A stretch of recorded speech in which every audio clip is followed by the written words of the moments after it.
আসসালামু আলাইকুম। আপনারা সবাই কেমন আছেন? এখানে দেখতে পাচ্ছেন সিল্কি মুরগির বাচ্চা আর হচ্ছে ২টা ফাইটার মুরগির বাচ্চা। তো এই মুরগির বাচ্চাগুলো আমার অনেক শখ ছিল কেনার, কিন্তু আমার চোখের সামনে পড়ে নাই।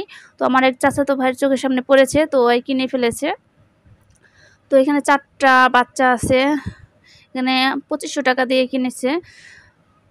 তো দেখেন বাচ্চাগুলো কত কিউট লাগছে দেখতে, অনেক সুন্দর লাগতেছে। কিন্তু বিশেষ করে আমার বেশি ভালো লাগতেছে হচ্ছে সিল্কি মুরগির বাচ্চা। আর আমার আরেকটা মুরগির বাচ্চা ভালো লাগে, ব্রাহ্মা মুরগির বাচ্চা। তো ওগুলো আমার কেনার ইচ্ছা আছে। এই যে দেখেন সিল্কি মুরগিগুলো দেখতে অনেক সুন্দর লাগে, আর ধরতে কিন্তু অনেক বেশি হয়, মসৃণ হয়। আর ভালো লাগে। এগুলো এগুলো হচ্ছে শৌখিন হিসেবে লালন পালন করা হয়। তো আপনি চাইলে এগুলো লালন পালন করে থেকে বাচ্চা উৎপাদন করা যায়, দেশি মুরগির নিচে দিয়ে ফুটিয়ে সেগুলো বেশি দামে বিক্রি করাও যায়। তো দেখেন মুরগির বাচ্চাগুলো কিন্তু অনেক সুন্দর। তো আজকে আর কি আমি আপনাদের সামনে আমার ব্যক্তিগত একটি কথা শেয়ার করতে চাচ্ছিলাম। মানে আমি বুঝতে পারতেছিলাম না যে আমার কি করা উচিত। সেটা হচ্ছে, মানে আমি এই যে আপনাদের জন্য যে ভিডিও তৈরি করতেছি, তো এর পিছনে তো অনেক সময় দিতে হয়, এবং কি আমি সাংসারিকভাবে অনেক কাজ থাকে। তো সব মিলিয়ে আমি একটা ব্যক্তিগত বিষয় আপনাদের সামনে আলোচনা করতে চাচ্ছি, মানে আপনাদের মতামতটা চাচ্ছি যে আপনারা কি বলতে পারেন।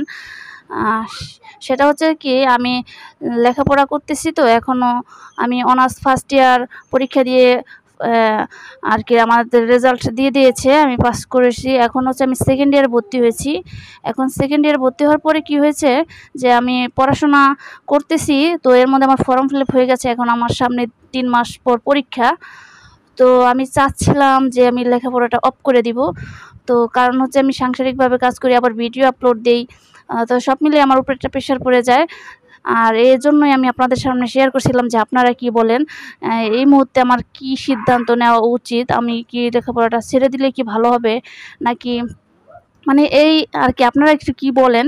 সে আপনাদের, যেহেতু আমি একটা চ্যানেল চালাচ্ছি, আমার কিছু অডিয়েন্স আছে, তো তাদের মতামতটা কি আমি আর কি জানতে চাচ্ছিলাম। তো তাছাড়াও আমার গার্জিয়ান তো আছে, আমার গার্জিয়ানরা তারা বলে লেখাপড়া চালিয়ে যেতে, কিন্তু আমার মন চাচ্ছে না। যেমন ভিডিও করতে বা একটা চ্যানেল খুলতে যেমন ভালো লাগে, ভালো লাগা থেকেই কাজ করতে ভালো লাগে, কিন্তু লেখাপড়া তো করতে ভালো লাগে না, এটা জোর জবরদস্তি করতে হয় আর কি, নিজেদের ক্যারিয়ার ঠিক রাখার জন্য। তো এই আর কি আমি না সিদ্ধান্ত নিতে পারছি না যে কি করা উচিত আমার এই মুহূর্তে। তো আপনারা অবশ্যই কমেন্ট করে জানাবেন। তো এই দেখেন আমার মুরগিগুলো, এখানে আমি নতুন মুরগিগুলো ছেড়ে দিয়েছি আজকে সকালবেলা। তো এই যে দেখেন ওরা এইখানটায় ঝোপঝাড়ের মধ্যে আছে। আর এই যেগুলো বাচ্চা আসলে সুন্দরী ধলামিয়া, ওদেরকেও ছেড়ে দিয়েছি। আজকে সবাই উন্মুক্ত হয়ে গেছে। তো ওরা ছাড়া পেয়ে মানে খুবই খুশি। তার মধ্যে হচ্ছে কি মুরগিতে ঝগড়া লাগিয়ে দিয়েছে।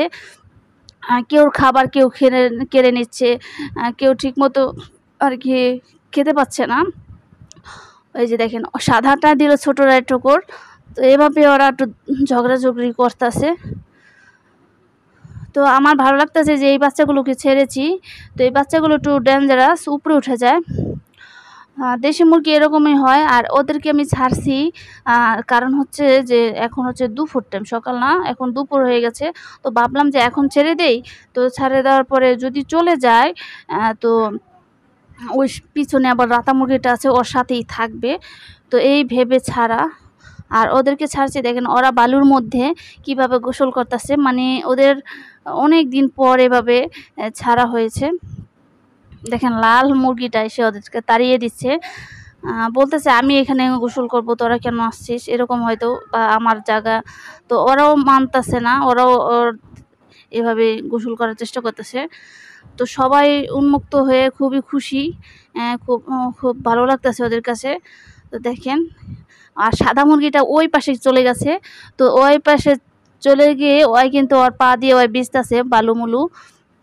আর লালটা আবার ওদের তারা কাছে, তো ওরা আবার এই পাশটায় চলে আসলো। মানে ওদের সবাই আজকে গোসল করবে, ভিজবেই। কেউ হার মানতেছে না। ওইখান থেকে ঠোকর খেয়ে আবার এইখানে এসে করছে, বিচাবিচি করতেছে। দেখেন ভিজতে ভিজতে একটা গর্ত তৈরি করে ফেলেছে। আর ওই শুধু পর্যবেক্ষণ করতেছে, আবার দেখতেছে, আবার এই পাশটায় চলে আসতেছে। তো দেখেন এই যে ওরা এই পাশে আছে, ওরা ওই পাশে আছে।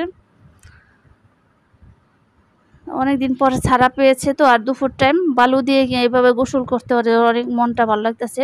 তো চেয়েছিলাম যে কোয়েল পাখিগুলো ছেড়ে দেই, তো ভাবলাম যে সবার একসাথে ছাড়লে নাকি কি হয়, টুকরা করে নাকি হারিয়ে যায়, এই একটা ভয়ের কারণে আমি কোয়েল পাখিটা ছাড়ি নাই। তো কোয়েল পাখি ছাড়বো যেদিন কালে, এই যে এই মুরগিগুলো না ছাড়বো, তো সবাই একসাথে হইলে আবার একটা গ্যাঞ্জাম হয়ে যায় বেশি।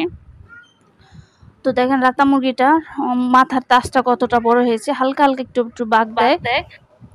তো এই মুরগিগুলো যখন কেলা ধরেন ছোট ছিল, তখন কিন্তু অনেক কান্নাকাটি করতো, চি চি চি করতেই থাকতো। তো তখন অনেক বিরক্ত লাগতো, ভাবতাম যে এতটুক মুরগি আনাটি ভালো। তো অনেক সহ্য করেছি, মানে সারাক্ষণে চি চি চি করলে ভালো লাগে না। খাবার দিলে খাবার খেত, তারপরও ওরা কেন যেন চি চি চি করতেই থাকতো। তো ওই শব্দগুলো মানে কানের কাছে বাজলে একদম বিরক্তকর লাগতো, মানে রাতে যখন ঘুমাতাম তখনও মুরগির এই শব্দগুলো লাগছে কানে ভাসতো। তো সর্বশেষ বাচ্চাগুলো এখন একটু বড় হয়েছে, আমার ভালো লাগছে।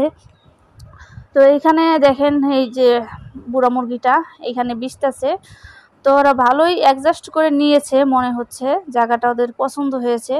আর এখানে যদি মুরগির ঘরটা না থাকতো তাহলে মনে হয় না যে মুরগিগুলো এখানে থাকতেছে। তো অন্য পাশের বাড়ির মুরগিগুলো কিন্তু এখানে আসে বলতে মানে ওই দেয়ালের উপরে আসে, এসে একটু দেখে, তো দেখে আবার চলে যায়। তো দেখেন এখানে ওরা আছে।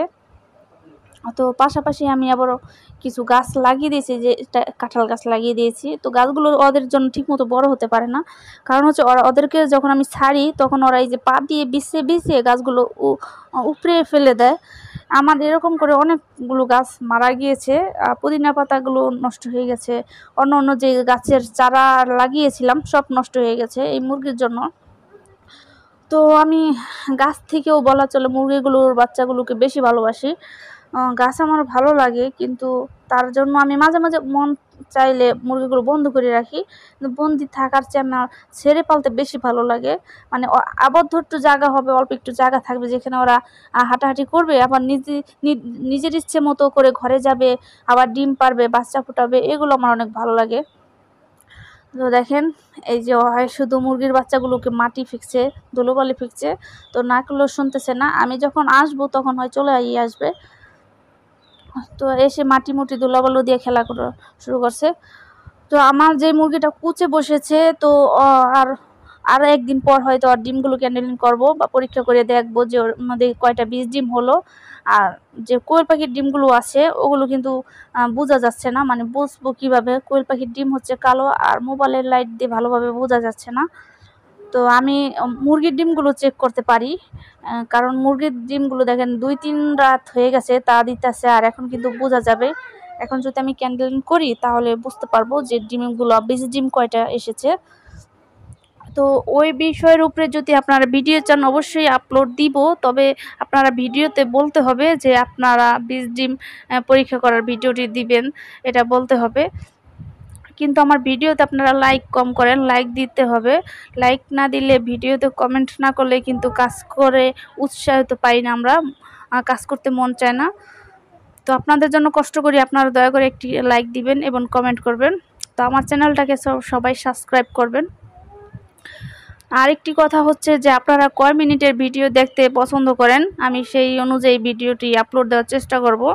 তো আপনারা অবশ্যই বলবেন, আমি যে 9 আর 10 মিনিট দেই বা 2-3 মিনিট যে 5 মিনিট দেই, তো আপনারা অবশ্যই সেই মিনিটটা উল্লেখ করবেন যে 2 হলে 2 মিনিট, 5 হলে 5 মিনিট, 10 হলে 10 মিনিট।